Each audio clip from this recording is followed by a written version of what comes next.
Guys, क्या आप भी अपनी कॉन्वर्सेशन में ऐसे सेंटेंसेस बोलते हो जहां पे आप एक एक्सप्रेशन यूज करते हो कि एक तरह से, ठीक है, जैसे अगर आपको बोलना हो कि एक तरह से तो तुमने मुझे धोखा ही दिया है, या फिर एक तरह से तो उसने ठीक किया, या फिर एक तरह से जो भी हुआ ठीक ही हुआ, एक तरह से तो वो सच ही बोल रही थी या बोल रहा था, एक तरह से या फिर एक तरीके से वो सच ही कह रही थी, या फिर एक तरह से वो सच ही कह रही थी।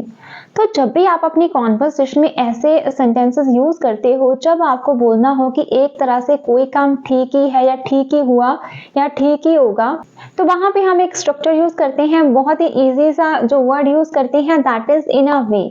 इन अ वे, एक तरह से, इन अ वे। ये हम तब यूज करते हैं जब आपको बोलना हो कि आपको कोई चीज पसंद है या पसंद नहीं है, या किसी ने कोई काम किया है, मतलब उसमें जो है ना, आप बोल सकते हो कि है तो है बट पूरी तरह से नहीं है। जैसे अगर मैं बात कहूँ कि एक तरह से तो उसने अच्छा ही किया, मतलब पूरे तरीके से अच्छा नहीं किया बट कुछ ऐसे उसके बेनिफिट भी है, या तो कुछ सिचुएशन ऐसी थी कि वो गलत है लेकिन उसके नजरिए से एक तरह से ठीक ही किया, अगर देखें तो ऐसे हम बोल देते हैं कई बार। या फिर एक तरह से तो ठीक ही हुआ, मतलब आपको श्योरिटी नहीं है या आप 100% अग्री नहीं हो जो भी हुआ ठीक हुआ, बट वैसे आप बोल रहे हो कि एक तरह से ठीक हुआ, तो मतलब 50-50 जो है, आप बोल सकते हो 50-50% हम ले सकते हैं इसको, 50-50 ले सकते हैं कि ना तो वो गलत है ना ही वो ठीक है।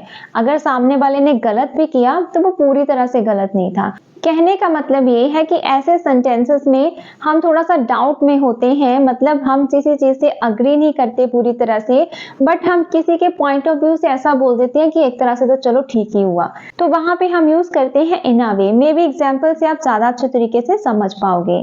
पहले सेंटेंस देख लेते हैं कैसे बनाएंगे, स्ट्रक्चर देख लेते हैं, लेटर विल डिस्कस एग्जाम्पल्स। जैसे हमें सेंटेंस बनाना हो तो हम क्या करेंगे, सबसे पहले यूज करेंगे सेंटेंस जो भी बोलना चाहते हो जिस भी टेंस में है, उसके बाद आ जाएगा सिंपली आपका इन अ वे एंड में।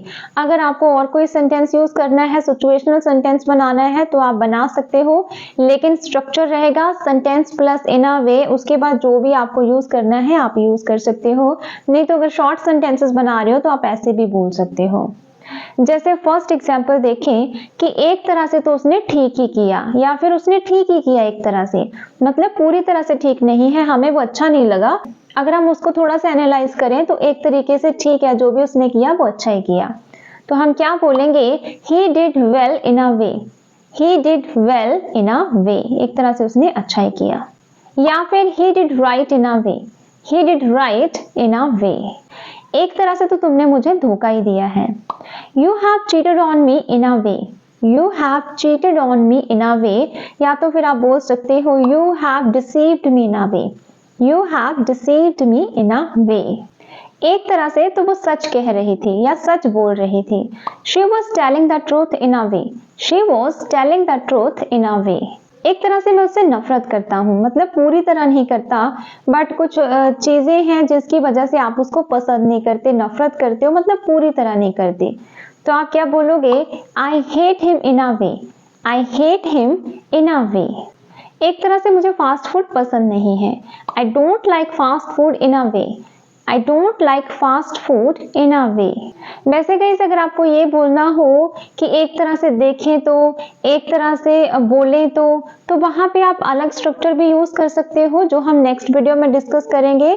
आप उसके लिए सो टू से, सो टू स्पीक भी बोल सकते हो, लेकिन वो एक्सप्रेशन थोड़ा सा डिफरेंट होता है। जैसे एक तरह से कहें तो, एक तरह से देखें तो, एक तरह से बोले तो, दैट इज डिफरेंट बट थोड़ा सिमिलर मीनिंग ही देता है, वो हम नेक्स्ट वीडियो में डिस्कस करेंगे। अभी हम बात कर रहे हैं इन अ वे की, तो आप इस स्ट्रक्चर को यूज कर सकते हो अपनी कॉन्वर्सेशन में, बहुत ही ईजी है यूज करना और बहुत ही ज्यादा यूजफुल है, हम डे टू डे कॉन्वर्सेशन में बहुत ज्यादा यूज करते हैं।